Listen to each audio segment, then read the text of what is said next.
원세훈 전 국정원장 이 댓글 공작 관련해서 국정원법 위반뿐 아니라 공직선거법 위반까지 오늘 마지막 대법원 최종 확정 판결이 나왔습니다. 징역 4년, 자격정지 4년 확정됐어요. 국정원 댓글 사건 처음 시작돼 이 경찰의 대처를 강력 비판하다가 결국 경찰대학교 교수직까지 내려놓은 분, 그래서 그 운명 인생이 바뀌어서 지금 국회의원 하는 분이죠. 더불어민주당 표창원 의원 연결합니다. 안녕하세요. 네, 안녕하세요. 네, 남들보다 좀 감회가 색다를 것 같아요. 그죠? 아, 예. 저는 사실 5년 지났다고 하는데요. 예.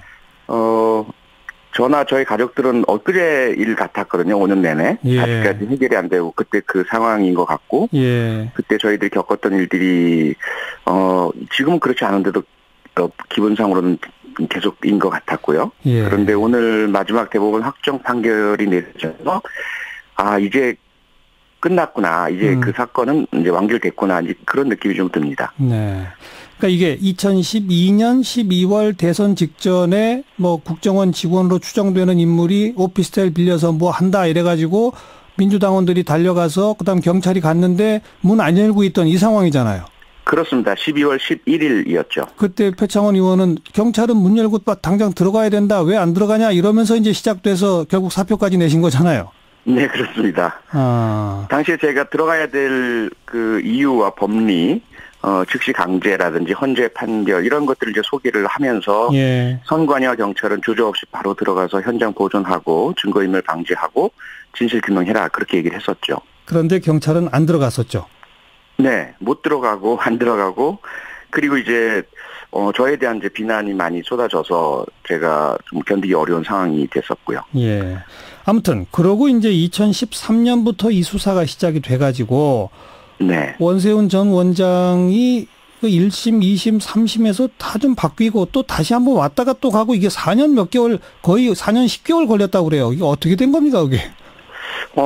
그러니까 핵심은 이제 공직선거법이죠. 네. 처음부터 그 국정원법 위반은 뭐 경찰 수사 단계에서부터 그 기소 의견 송치가 됐고 검찰도 기소했고 1심, 2심, 3심 모두 국정원법 위반에 대해서는 뭐 이론의 여지가 없었고요. 예.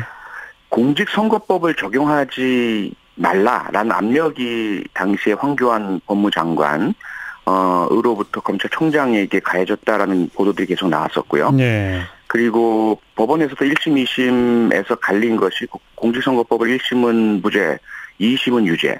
그런데 다시 상고했던 대법원에서 전원 합의체에서 판단을 보류하면서 그 증거 능력에 일부 증거의 증거 능력에 문제 제기를 하고 파기환송을 시켰었죠. 예. 그러면서 결국 최초의 3년 그 선고였던 항소심에서 그 형량이 4년으로 1년 늘어나게 되고 예. 원세훈 전 국정원장은 그 당시에 그냥 받아들였으면은 이미 다 형기를 만료했을 텐데 이제 다시 예. 4년을 살아야 될 상황이 된 거죠. 예.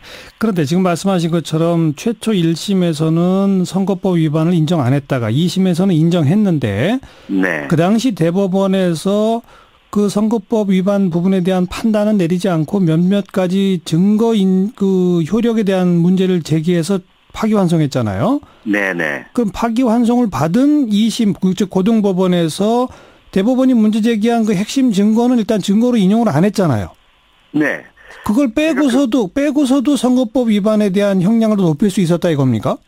네. 그러니까 새로운 증거가 보강이 됐죠. 그 사이에 추가로. 정권이 바뀌게 되면서 국정원 그 적폐청산위원회가 이 사건에 대한 그리고 뭐 여러 가지 국정원이 저질렀던 과거 문제에 대한 사실들을 조사하기 시작을 했고요. 예. 그 과정에서 국정원 특히 원세훈 원장이 직접 관여한 문건들이 많이 확보가 됐죠. 추가 증거가 가미되면서 형량이 오히려 늘어나게 됐다 이 말씀이죠. 그렇습니다. 그리고 또 최근에 밝혀진 문서들에 의하면 그 당시 그러니까 최초의 파기환송이 있었던 대법원에서의 그 과정에 청와대랑 무슨 문서가 오가고 이런 것도 나오지 않았나요? 네.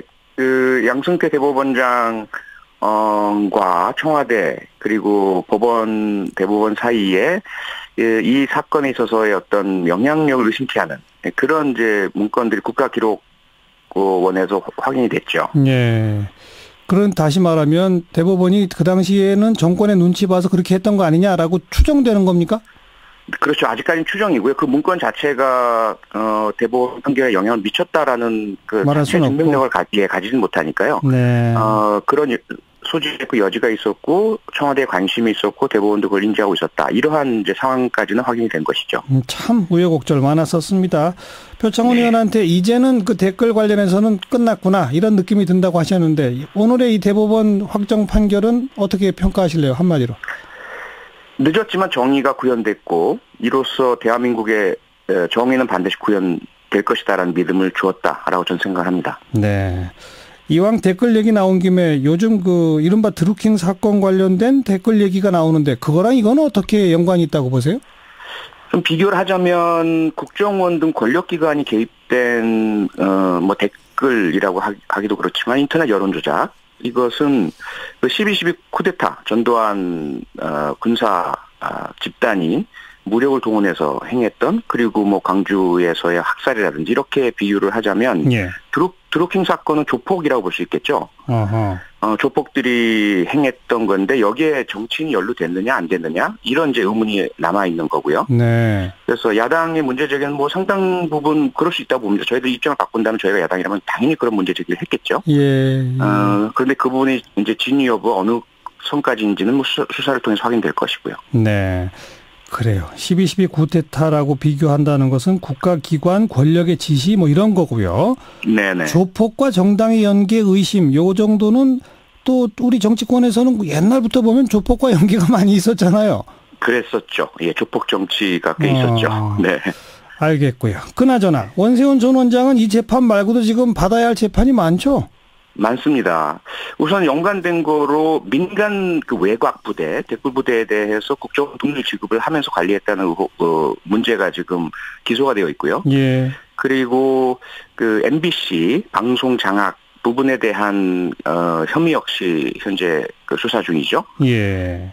그리고 뇌물죄 부분, 특활비 부분, 상당히 뭐 많은 부분들이 여전히 풀려야 될 숙제이고 원세훈 원장의 혐의로 현재 좀 확인되어 가는 과정입니다. 지금 말씀하신 대로 혐의로 수사 중인 것도 있지만 이미 기소가 되어 있는 것도 있잖아요. 그렇습니다. 그건 재판이 곧 이제 1심도 또 끝난다면서요? 네네, 그렇습니다. 그런 재판에서 또 징역 몇 년 나오면 이게 합산되는 겁니까? 추가가 되는 거죠. 이미 그 확정된 그 판결의 형량은 이수를 해야 되는 것이고요. 예.